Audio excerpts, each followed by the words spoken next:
Tantor Audio presents Magi'i of Cyador by L. E. Modesitt, Jr. Narrated by Kirby Heyborne. Lorn Elf, Cyad. 1. The man wears white trousers and a white tunic, belted with white leather and secured with a glistening white metallic buckle. His boots are white, including the thick leather soles, and his hands are encased in white gloves. The only items of color upon his body are the pair of gold starbursts, one on each of the short square collars of his tunic. A dark-haired boy wearing shimmering gray trousers and a short-sleeved shirt of the same shimmering fabric holds the man's left hand. Both walk along a corridor. The floors, walls, and ceiling are all of white granite, except for one window of a glass-like substance so dark it appears nearly black. The black window is on the man's right, exactly halfway between the two metal doors, each also of shimmering white metal. When the pair reaches the window, the man halts, bends, and lifts the boy, holding him so that their heads are almost even with each other. The man inclines his head toward the dark expanse of glass. There is the first tower. The dark-haired youth, his amber eyes shielded by the ancient dark glass, stares at the glittering trapezoid of light beyond the wall. The dark transparency filters out all that lies beyond the wall, except for the blistering light that is the tower. "One day," says the man, "one day, Lorn Elf, you and your brother will be Magi of the rational stars. One day you will direct the workings of towers of light to harness the power of chaos and to continue to bring peace and prosperity to Cyad and to all of Cyador." Abruptly, the boy shivers, then stiffens, though his eyes do not leave the chaos light of the tower. "To be of the Magi, it is a long and difficult struggle." The man smiles at his son, and even his sun-golden eyes smile. "But as you grow older, you will see that it is worth the effort, for nothing compares to the glory that is Cyad, and the peace and the grace of her people." The Magus slowly lowers Lorn Elf to the polished white stone floor and takes his son's hand once more. They continue along the corridor to the second door, where the father raises his hand. A flicker of golden energy flashes from a point just beyond his gloves to the door. Then he slides the door into its recess, to his left. The two enter the second corridor, and the Magus closes the door behind them. Another window awaits them midway down the second white stone corridor. At this window, the man again lifts his son, speaking softly as he does. "You will be the ones who will transfer the pure chaos energy from the towers to the fire ships, to the fire wagons, and to the fire lances of Cyador. You will ensure that the fair city remains so, and that her people bless the Emperor and the Magi of the rational stars." Serious-eyed, the boy watches through the darkened glass, not so dark as that in the first corridor, as the six-wheeled fire wagon rolls silently into the shimmering enclosure that flanks the chamber holding the mighty tower. Figures scurry and remove the square cells from the rear of the vehicle, replacing them with other cells that almost glitter. Then the fire wagon rolls out, and another rolls in and halts. "This is the heart of Cyad and Cyador, and it can be yours, Lorn Elf." The father lowers his son once more. "It will be yours." The two return as they came, their heavy boots whispering but slightly on the hard stone of the corridor. 2. Rising above the bay and the great western ocean to the south are puffy white clouds, clouds not dark enough to forecast rain at any time soon, nor high enough to block the sun that casts its midday autumn light upon the playing field that had been carved from the hillside generations earlier. There on the field, with a gentle sea breeze cooling them, a score of students alternate jerky bursts of speed with sudden stops, their polished wooden mallets glistening as they jockey for position on the reddish surface. All bear white trousers and undertunics, but the undertunics bear green collars and green borders upon the sleeves. "Lorn!" calls one student as the polished wooden oval skitters from his mallet toward another youth. "Thanks!" With his dark brown hair and wiry frame, Lorn is neither the largest nor the smallest on the playing field, but he streaks past a defender, his mallet almost lazily precise as it strikes the oval that is weighted unevenly. Lorn slips one way, and the oval flashes the other way, yet both Lorn and the oval meet at full speed beyond the defender as Lorn sprints inward and toward the trapezoidal frame in the middle of the circular field of play. His eyes take in the last defender and the smaller red-headed player dashing toward the goal. Lorn smiles and flicks his wrist, calling, "Tearsel, it's yours!" Lorn's mallet strikes the oval, and it skitters over the packed clay toward Tearsel. The small and red-headed Tearsel darts around the taller and more muscular young defender and swings his mallet. The oval spins, but lifts off the clay and accelerates toward the trapezoidal goal. When it strikes to one side of the goal frame, it veers sideways and skids into the net of the opening. "Goal!" The redhead jumps up in glee. "I got by you, Det!" "That's the last time, Tearsel!" The tall and heavily muscled blond student drops his mallet and tackles the redhead, whose polished wooden mallet skids across the smooth red clay as both students lurch toward the ground. Despite Tearsel's struggles, Det handily dumps the smaller youth onto the clay and raises an arm as if to strike Tearsel. "Bruggage! Bruggage!" 4 other youths jump on top of the 2 who struggle. The dark-haired Lorn is the second to slam into the pile, but the first to put his shoulder and then his elbow into the midsection of the larger Det. "Ugh!" Det struggles to take his hands away from the squirming Tearsel to fend off the hidden attack on himself. A low voice whispers in the muscular boy's ear. "Don't do it again, Det. Ever." "Says who?" The bully gets his knees under him and one hand on the clay and starts to elbow his way clear, unsure of who has spoken to him. Snap! Snap!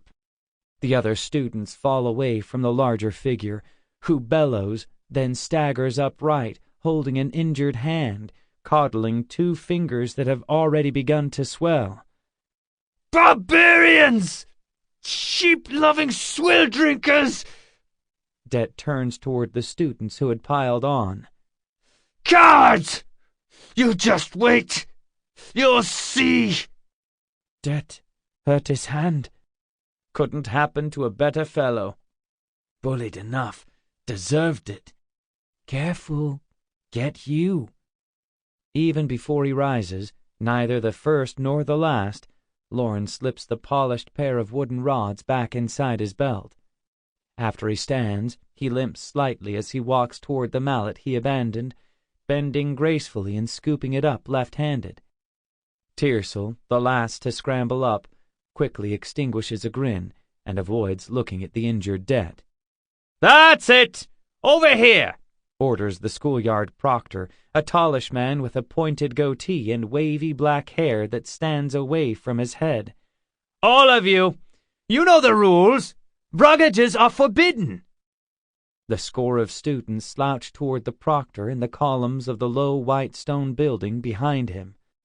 None move to brush away the smears of reddish clay upon their student garments, nor lift their eyes to the shimmering white of the palace that stands farther to the south and which dominates the gradual slope rising from the harbor, nor even to the white structures that lie uphill of the school, the dwellings of the senior Magi and mirror lancer commanders. "Line up, all of you!" Lorn somehow materializes in the second rank, nearly in the middle, the expression on his face one of mild concern. "What happened? How did Detaralt's hand get injured?" demands the proctor. His eyes travel the youths, picking out a stocky student. "Alinaut, you always know." "Sir, Det fell on Tersel, and everyone tripped in the bruggage. When we got untangled, Det was holding his hand. I guess he fell on it." Alinault's face is carefully blank. "Tesaleth?" "I made the goal, and I jumped around. I must have bumped into Det, sir. We all got tangled in the bruggage. Maybe Det's hand got kicked by someone's boot." The small redhead looks apologetically at the proctor. "Sai Sir Elf?" "No, sir. I wasn't even in the bruggage, sir." "Never is," murmurs someone. "Quiet!" The proctor turns to another. "Shalkmer?" "Sir, I got tangled up, but I didn't see anything." The square-faced merchant's son looks directly at the proctor. "Lone Elf, you wouldn't know. Of course you wouldn't." The proctor shakes his head. "You never see anything." "I'm sorry, sir." Lorn looks contritely at the proctor. "All of you, except Detaralt, get back to your studies." The proctor sighs and motions for the muscular injured student to follow him toward the healer's room. Before he turns to follow the proctor, Det's eyes rake over the other students, but each in turn meets his eyes openly, without flinching. 3. Cyador is a paradox, one wrapped in an enigma, and offered as a riddle to the world it dominates by its sheer force of being. No land, no ruler, can contest the might of Cyador, yet its people look no different from other folk, except by their raiment and their deportment. The towers of chaos descended from the rational stars, yet they serve those upon the land and water, those who can but observe the distant chaos of those stars, yet who can bring such chaos upon their foes. For does the White Empire not have the fire ships of war that can destroy all other vessels? Yet the trade vessels that dock at Cyad and Firad and Summerdock are carried there by sails, and not by the power of chaos. Do not the fire wagons roll endlessly across the finest of granite roads that link all of the empire together, carrying passengers and cargoes smoothly and speedily? Yet even within mighty Cyad are not the white streets of the great city filled, not with fire wagons, but carts and carriages pulled by horses, by men on horseback and women on foot? Does not the emperor, protector of the steps to paradise, ruler of the towers of chaos, command the fire lances before which quail the barbarians of the north and east? Yet those fire lances are borne by lancers who ride the same horses as do the barbarians, and those lancers also bear blades, even if such blades are of white cupridium, against which the poor iron of Kandar cannot stand. Do not the towers of chaos send forth light so bright that it must be shielded by solid stone? Yet the palace of eternal light is lit by the diffuse chaos of the sun and the lesser chaos of oil lamps. Is not the emperor himself a figure of might and majesty? Yet all in power fear that an emperor may again arise who is truly mighty, like the one who is seldom mentioned by the high in Cyad. Maintaining this paradox, this enigma that is Cyad, that is the task of the Magi, and the duty of every magus who has ever lived and ever will live, now and forevermore. Paradox of Empire, Bernelth, Magus First, Cyad, 157 AF. 4. In the blessing and warmth of chaos, in the prosperity which it engenders, and for the preservation of all the best of our heritage, whether of elfage, altage, or marriage, Let us give thanks for what we receive. The silver-haired man at the north end of the table lifts his head and smiles.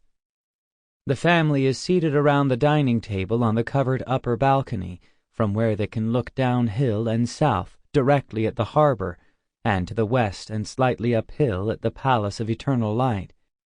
Although the sun has set, the sky remains the purple that precedes night, and the white stone piers of the harbor glitter above the darkness of the great western ocean.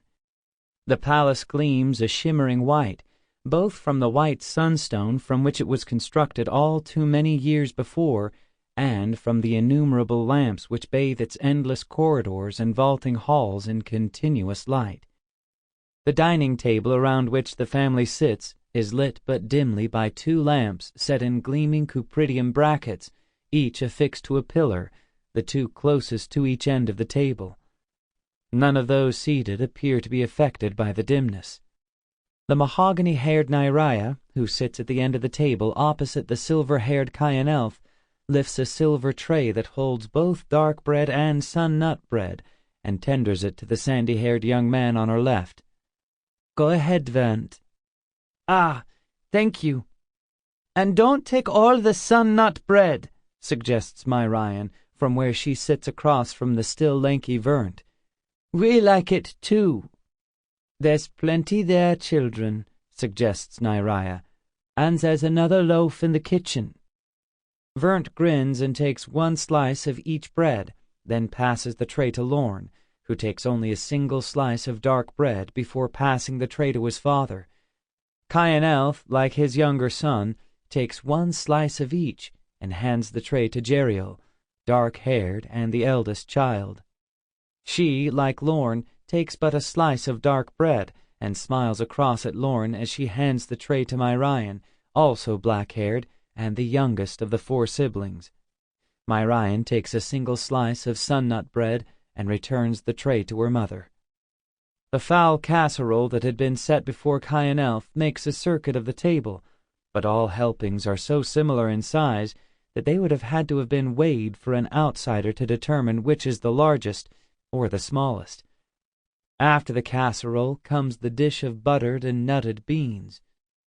When Myrian sets down the serving spoon for the beans, all 6 begin to eat, silently for a moment, until each has had at least 1 mouthful of something. "You were a little late, dear," suggests Nyraya. "We had to chaos charge a second complement of fire wagons," replies Cayenne elf. "The 2 new companies of mirror lancers are being sent along the great eastern highway tomorrow. The barbarians of the northeast have tried to attack the Cuprite mines. While they were thrown back across the hills of endless grass, the Emperor has determined that the lancers of the northeast shall be more greatly reinforced to carry the message to the barbarians, that they may be reminded of the futility of such attacks." Myrian smiles. "You find that amusing?" asks Vernt. "The name's amusing," she admits. "Nothing's endless, not even the rational stars. So how can grass be endless?" "The barbarians are endless," says Vernt. "Every year there are more of them." "More doesn't mean endless. And they're just as stupid every year. Tens of scores of them try to cross the border, and most of them die." Vernt looks at his father. "There must have been more than usual if you had to do more chaos charging." "I was told that the lancers have it well in hand," answers his sire. "And they will push the barbarians back across the not-so-endless grass hills," Myrian says, "no matter what the barbarians call the grass." "I do believe we've heard this before," suggests Cayenne elf politely. "We decided the name was a barbarian affectation." He clears his throat, then takes another mouthful of the foul casserole, nodding as he tastes it.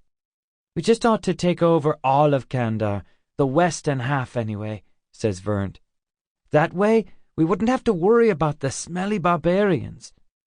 "The Chaos Towers can't be moved," Lorn points out. "That's why Emperor—" "Lorn," interjects Cayenne elf quickly. "Not at dinner." "Yes, sir." We don't need to move the towers, continues Vernt, seemingly oblivious to his father's warning to Lorn. The barbarians' iron blades are so soft that a cupridium blade cuts through any of their weapons. The younger son snorts. We don't need fire wagons and highways to conquer them. No, but would you want to live in a mud brick hut or a tent? Cyador laughs. You wouldn't get cooking like this, or cities like Cyad or Firad or Summerdock. We've heard this discussion before too, interjects Jeriel. Cyador already has more land than we'll ever need, and so do the barbarians. They don't attack from need, but from perversity. They want to take what we've built because they're too lazy and too stupid to make things for themselves. They do not have chaos towers, nor could they fabricate them if they wanted to, says her father gently. They don't have to live like swine, counters Vernt. You can smell them from k's away. They weren't born with your advantages, Cyador points out. We've sent teachers out to the north and east. Vent's voice rises. And those that weren't killed had to kill the barbarians to escape with their lives. Maybe they don't want to learn, suggests Jeriel, with a hint of a laugh in her voice. They don't like books as much as you do. Lorn quietly finishes his casserole, and, while the others are looking at Vernt and Jeriel, and while his mother has slipped away from the table to bring the dessert platter, he slips a slice of sun-nut bread from the tray and onto his platter. He eats it in precise motions before finally speaking. They still think we took their land. We didn't take anything, did we? Asks Myrian. I thought most of Cyador was the accursed forest before the founders came, and it killed either the barbarians or us whenever it could. They didn't live here. They couldn't have lived here. She shakes her head. It doesn't make sense. We're not using land that they ever could have farmed or herded on. I agree with Jeriel. They're just lazy. They are what they are, replies Cyador, and we aren't going to change that. We can only deal with our own lives. He clears his throat. Lorn, have you ever met Alia? She's Lector Liatafi's next to youngest daughter. He's met them all, Vernt chortles. Lorn manages not to flush. She is blonde, I believe, and quite well-spoken. I told you so, Vernt hisses. Father, Jeriel begins. Cyador turns to his eldest daughter. Liatafi has no sons. I am not asking Lorn to consort with her. I am asking if he would at least talk to the young lady. There's no harm in seeing if he likes an eligible young woman. And it would be kind, Myrian says with a sad smile. Because her older sister Cyriel ran off with that merchanter? And that means that unless she consorts with the Magi, she'll lose her standing in the Magi? Asks Jeriel. It's true, isn't it? Counters Myrian. We're lucky. We have brothers who are carrying on as Magi. Aliar isn't, and she's sweet. You know her? Asks Nyria. I like her, replies Myrian. She's too gentle to be consorted to a lancer or a merchanter. She looks at Lorn. And she is pretty. Lorn shifts his weight in his chair almost imperceptibly, then smiles. I'll make a point of talking to her. That's all I ask, Cyador says, as he turns and smiles at Myrian. Lector Carleth said that the only young lady his son ever talked about was you. Cyador? Myrian's expression reverts to one of polite interest. Lorn glances from her to their father, who in turn watches the wavy-haired Myrian closely. Cyador Elf, corrects Cyador. You know him, Lorn. He's in my student group, concedes Lorn. He works hard, adds Vernt. Lector Hyristelf says he wishes all the students worked as hard. Across from Lorn, Myrian's face tightens ever so slightly. "He's pretty serious," Lorn adds. "These are serious times," Kyanelf begins, clearing his throat in the way that Lorn knows a long pontification is about to begin. "It sounds like a good time for sweets." Nyria sets the wide, white-glazed platter in the center of the table, then reseats herself. "Baked pear-apple creamed tarts." She smiles at her consort. "You can talk about serious times after dessert, dear." Kyanelf laughs. "Undermined at my own table." "A good dessert doesn't wait," counters Nyria. "And if you do, you won't have any tarts with this bunch drooling over them." Myrian and Vernt laugh. Lorn and Jerial nod minutely at each other, but the corners of Lorn's mouth turn up ever so slightly as he glances at the warm smile his mother has bestowed upon their father. "Outstanding!" Kyanelf beams as he takes the first tart. "The barbarians and the serious folk have nothing like this." "They might." Vernt frowns, as if in thought, then adds, "But they probably don't." "You can't even argue just one side, Vernt," says Jerial after a mouthful of her tart. "Maybe you should become a counselor." "That's what they do. They argue both sides of everything." "What about something like being the hand of the Emperor?" asks Myrian guilelessly. "Myrian," cautions Nyria, "one doesn't talk about the hand." "Especially since no one knows who he is," adds Jerial dryly. "That's not wise." Kyanelf, his mouth filled with the creamy tart, shakes his head and finally swallows. "Argumentative counselors get sent as envoys to the barbarian lands. Besides, no magi should stoop to being a counselor. Mostly they mediate between merchanters." Amused smiles fill the faces around the table, smiles followed by silence as they enjoy the tarts. "There are a few tarts left," offers Nyria when all have finished, glancing toward Lorn. "And since you didn't have as much of the sun-nut bread," she looks at Vernt, on whose face a frown appears and quickly vanishes, "and since you look positively starved, Vernt." Myrian raises her eyebrows. "And you're still growing, youngest daughter." Nyria smiles at Myrian and concludes, "There are enough extra tarts for each of you." "The last thing I need is another tart," observes Jerial, glancing down at her slender waist. "I should not have had the one." "You could eat 3 every night, and it would scarce show," counters her mother. "But I know how you feel." Kyanelf glances at his consort. Nyria raises her eyebrows, and he closes his mouth quietly. Lorn eats a second tart, deftly, with motions that are neither hasty nor dawdling, yet leave no crumbs upon his fingers or his mouth. "Excellent. You must tell Elitha." He smiles at his mother. "If I don't first." "You'll not only tell her, Lorn, you'll charm her out of a third," says Jerial. "A fourth," suggests Myrian. "I'd wager a silver he had one this afternoon when they were cooling." Her warm smile turns toward Lorn. He shrugs. "It might be." His sisters laugh.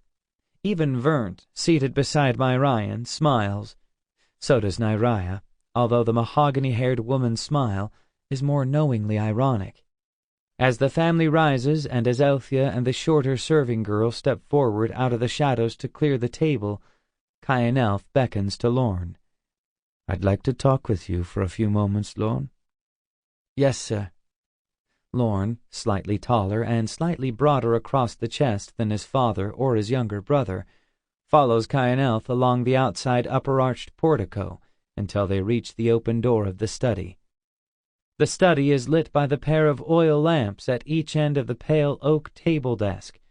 Their silvered mantles and their separation cast an even glow across the room, so that the shadows are faint against the warmth of the blonde wood panels that comprise the walls and the amber leather of the volumes set in the bookcase that is built into the wall beside the desk. The sense of Sample complete. Ready to continue?